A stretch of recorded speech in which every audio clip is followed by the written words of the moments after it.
Eva práve na Poštovej ulici investigovala električkový trafikon, keď na mesto dopadla taktická jadrová hlavica o veľkosti medzimestského autobusu.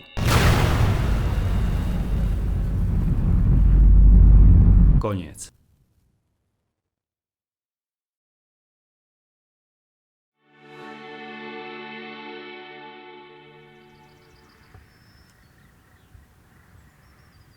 Keď Eva otvorí oči, na jej prekvapenie sa ocitá na divnej planéte. Na divnej planéte? Vitajte na divnej planéte. S diametrom necelých 2370 km by sa v rámci našej slnečnej sústavy dal tento vesmírny objekt iba ťažko nazvať skutočnou planétou. Avšak v našom vesmíre je pre evakuačné účely viac ako dostačujúci. Na jej povrchu nenájdete žiadnu infraštruktúru, iba široké rovné planiny popredkávané riekami a potôčikmi. Rozumieš? No, Ty si to nečítala? Nikto to nikdy nečíta. Prečo to nikto nečíta? Lebo sme to dali tam nakoniec. takže som v nebi? Nebuď smiešná. Do neba sa necestuje vesmírnou raketou. Pozri, Eva. V tvojom pláne evidujeme odškodnenie voči živelným aj ľuďmi spôsobeným katastrofám. A medzi také rátame aj hrozbu interkontinentálnej nukleárnej vojny. Ak nedokážeme škody ňou spôsobené odstrániť, je našou povinnosťou verných zákazníkov evakuovať. Stačí, ak to tu podpíšeš.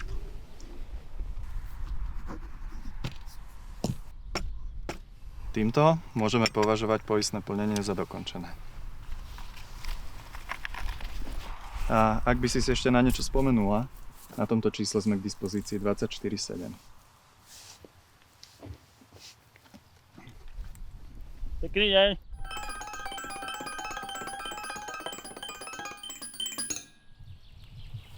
Deje sa niečo?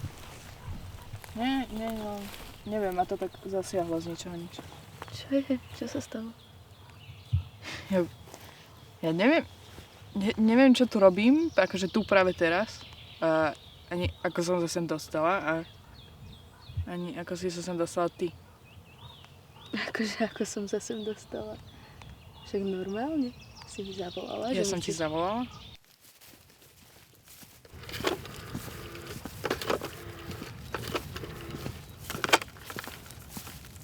Dobrý deň, ja by som sa A práve v tomto bode si Eva uvedomila, že poistní úradníci s magickými schopnosťami aj záložná planéta je úplný nonsens.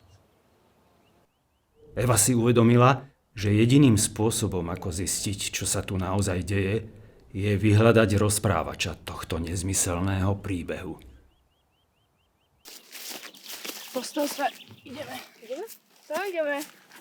Ideme na výpravu.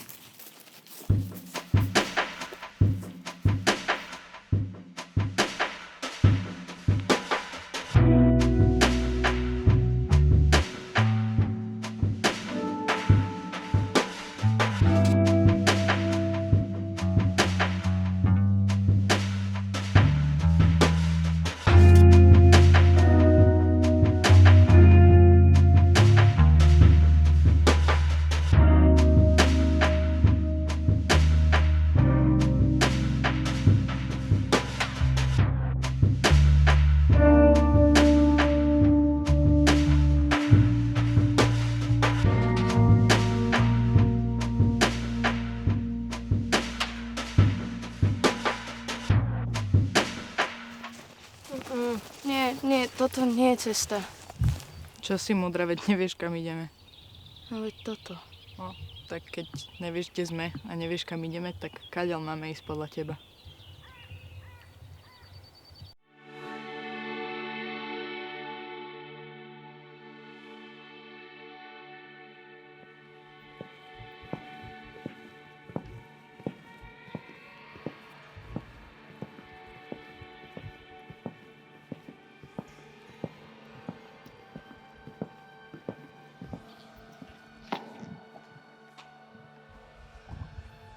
Konečne ste prišli.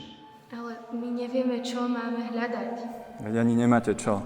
Keby rozprávač chcel, aby ste išli za ním, určite by vám sám ukázal cestu. Ale ak je... Pozri sa, Eva. Poviem ti to takto.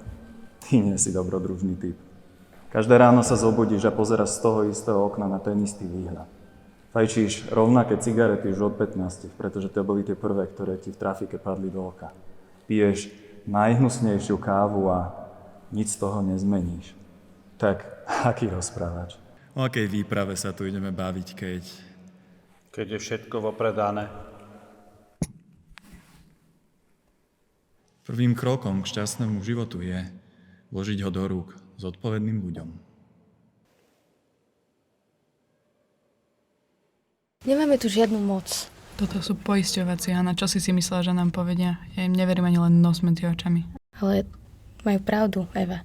No a celé to stroskota na tom, že som príliš sprostá na to, aby som na to prišla. Prestaň, nie.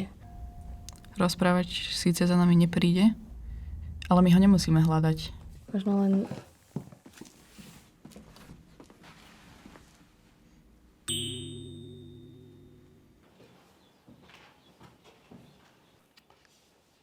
Keď Eva a Hana vstúpili do rozprávačovej skríše, do nosa im udrel zatuchnutý smrad cigariet a potu.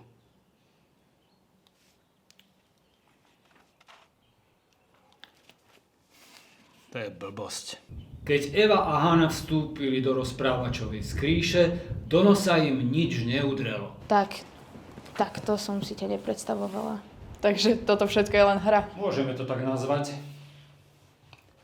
Koniec koncov bola táto inscenácia alebo hra, ak chceš, iba tvoj nápad. Čo? Moja? Tak prečo si potom do toho zatiahol Hanu? Čo má s tým všetkým ona spoločné? Na to si musíš odpovedať sama. Prerušili ste spolu kontakt už dávno, to je pravda. A aj keď si ju chcela pustiť z hlavy, máš ju stále veľmi rada. Možno ju aj ľúbiš, aj keď si jej to nikdy nepovedala. A radšej si na ňu zabudla. Ale aj tak bola Hana po tom všetkom prvý človek, ktorému si chcela rozpovedať o dvoch poisťovákoch. Ťažko sa to všetko počúva, ale nehovorím nič, čo by si už dávno nevedela. Rozprávač v skutočnosti slúži ako metaforické stelesnenie komunikačného kanálu medzi Eviným vedomím a podvedomím. Takže ty si ja. A teba som si vymyslela. Zomieraš, Eva. Toto všetko okolo teba, divná planéta, Hana, poisťováci, to všetko je len výplod tvojej fantázie.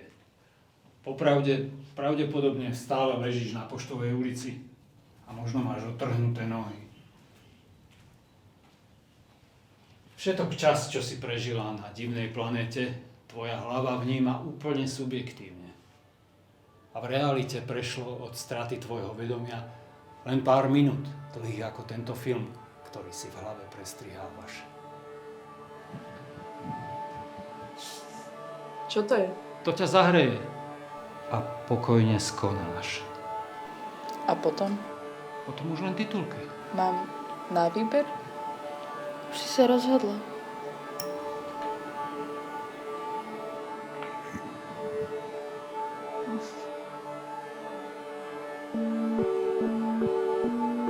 Prívod kyslíka do Evinho mozgu sa zastavil asi pred 5 minútami.